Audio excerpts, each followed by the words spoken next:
Hello, Radhe Radhe guys. तो guys आज हम यहाँ पे कुछ सामग्री को पीस रहे थे, तो मैंने सोचा कि मैं ये वीडियो आपके साथ शेयर करती हूँ। तो ये पहले स्वागत है आपका मेरे चैनल में। आपको आप सब कैसे हैं? आई होप आप सब बहुत अच्छे होंगे। तो आप देख सकते हैं कि कुछ सामग्री है हम जिसको पीस रहे हैं। तो ये छुहारे थे जिसको हमने काट के इनकी गुठलियाँ निकाल के पीस लिया और गरी को कद्दूकस करके इस लिफाफे में हमने पैक कर दिया है। और बादाम भी हमने पीस लिए हैं, काजू बादाम और जो भी सामग्री हमने लाई थी उसको हमने पीस लिया है। ये कमरकस है, तो कमरकस को हम अभी पीसेंगे। तो इसको हमने धूप में रखा हुआ था। तिल को भी हमने धूप में रखा हुआ था। तिल और अलसी, ये दो चीज़ें यहाँ पे रखी है हमने धूप में। तो इन दो चीज़ों को हम पहले भून लेते हैं घी में, थोड़ा थोड़ा फ्राई करते हैं इनको और थोड़ा फिर भूनने के बाद इनको पीस लेते हैं। ये बादाम था, तो बादाम को हमने पीस लिया है। और ये यहाँ पे कमरकस है जिसको इतना बारीक हमने पीस लिया है। आप चाहे इसके लड्डू बना सकते हैं। और ये सारा सामग्री हम पीस के एक जगह पे इकट्ठी कर रहे हैं। तो मैं बताती रहूँगी। ये अलसी है, इसको हमने अभी धूप में सुखाया है। तो फिर उसके बाद भूनने के बाद इसको हमने पीस लिया है। ये भी इतने अच्छी तरह से जार में बिल्कुल मिक्सी में बारीक हो गई है। उसके बाद मम्मी जी ने कुछ सामग्रियों को पहले ही घी में ब्राउन कर लिया था और उनको भून के, जो भी सामग्री होती है ये पंसारी के पास मिलती है, तो उसको भून के मम्मी जी ने इसमें डाल दिया था। तो उसके बाद एक परात परात हमने बड़ी ले ली क्योंकि हमारा परिवार बहुत बड़ा है, सभी के लिए ये सामग्री तैयार की गई है। तो जैसे इस सामग्री को बरसात में भी हम बनाते हैं और सर्दियों में भी।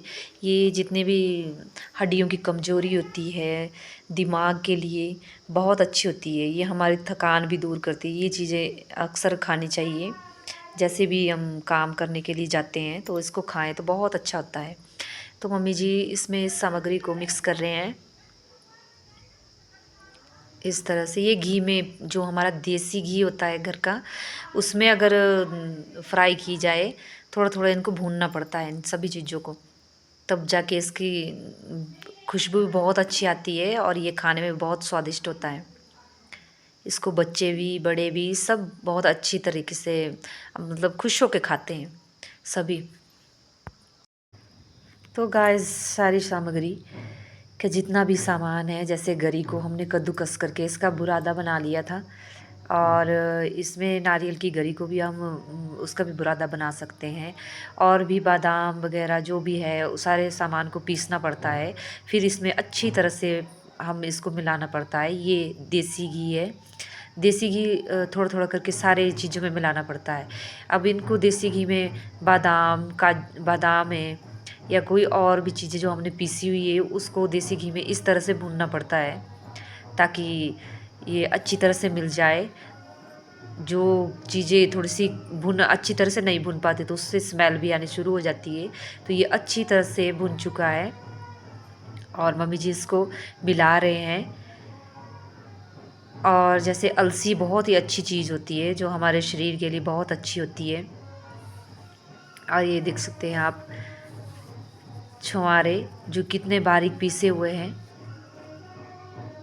ये काजू का पाउडर है और भी पाउडर इसमें मिला दिए है हमने। काफ़ी सामग्री है इसमें मिक्स करनी पड़ती है। वैसे नवरात्रों के लिए भी, जैसे जैसे किसी का फास्ट हो जाता है, जैसे नवरात्रे आए हुए हैं तो नवरात्रों के लिए भी इसको खा सकते हैं। जिनका व्रत होता है वो लड्डू बना के इसको खा सकते हैं। और ये मिश्री का पाउडर है जो इसमें हमने मिश्री पीस के जो इसमें मिला दी है। ये मिश्री भी बहुत अच्छी होती है। इसमें और भी चीज़ें मिला सकते हैं जैसे इलायची वगैरह, क्योंकि कईयों को ये चीज़ें गर्मी करती है, कईयों की ये चीज़ें बहुत अच्छी रहती है। और सर्दियों में ये चीज़ हमें जैसे कमज़ोरी आती है, थकान आती है, तो इसके लिए बहुत अच्छे होते हैं। और व्रत के लिए भी हम इसके लड्डू बना सकते हैं। सिर्फ दो चीज़ें हमें इसमें नहीं लेनी पड़ती व्रत के लिए, तो व्रत के लिए हम अलग से भी इसको बना सकते हैं। सारी चीज़ें मिक्स करके, तिल और अलसी दो चीज़ें इसमें मिक्स नहीं करनी है। जो व्रत के लिए, जैसे नवरात्रि के व्रत अभी आ रहे हैं, उसके लिए हम इसको यूज़ कर सकते हैं। तो इस तरह से हम अच्छी तरह से इसको मिला रहे हैं। मम्मी जी मिक्स कर रही है इसको, काफ़ी अच्छी तरह से इसको मिलाना पड़ता है। थोड़ा सा मिश्री का मीठा तो इसमें हमें डालना ही पड़ता है, ताकि बच्चे खुश होकर इसको खाते हैं। इसके हम अगर लड्डू बनाएं तो इसके लिए थोड़ा सा ज़्यादा घी यूज़ करना पड़ता है। हम थोड़ा सा इतना घी यूज़ नहीं करते, पर जितना जो इसमें मिक्स हो जाए उतना ही घी हमने यूज़ किया है। क्योंकि ज़्यादा घी ऐसा होता है कि हाथ में चिपक जाता है, तो लड्डू हम खाते नहीं हैं, तो चम्मच से ही हम इसको लेते हैं। तो इस तरह से हमारी सुंठ बन के तैयार हो रही है। इसको हमारी भाषा में सुंड कहा जाता है। तो आपकी भाषा में इसको क्या कहते हैं तो हमें ज़रूर बताना। अब मम्मी जी पैकिंग कर रहे हैं यहाँ पे, ताकि सबके लिए ये डिवाइड हो सके। ये इतनी सामग्री हमने तब बनाई है क्योंकि हमारा परिवार बड़ा है, इसलिए इतनी सामग्री हम बनाते हैं और बीच बीच में हम बनाते रहते हैं। जैसे बरसात में भी इसको खाते हैं, तो बरसात में भी इसको लेना चाहिए और सर्दियों में भी इसको लेना चाहिए। सिर्फ गर्मियों में अवॉइड करनी चाहिए ये चीज़ें, जैसे बादाम वगैरह है, उसको भिगो के अगर हम खाएं तो ये इससे भी अच्छी ताकत, हमें कमज़ोरी, हमारी जो थकान होती है उसको दूर करते हैं। तो गाइस, आप मेरे चैनल को सब्सक्राइब करना ना भूलें। चैनल को सब्सक्राइब कर दिया करें, तो लाइक भी करें, शेयर एंड सब्सक्राइब करें।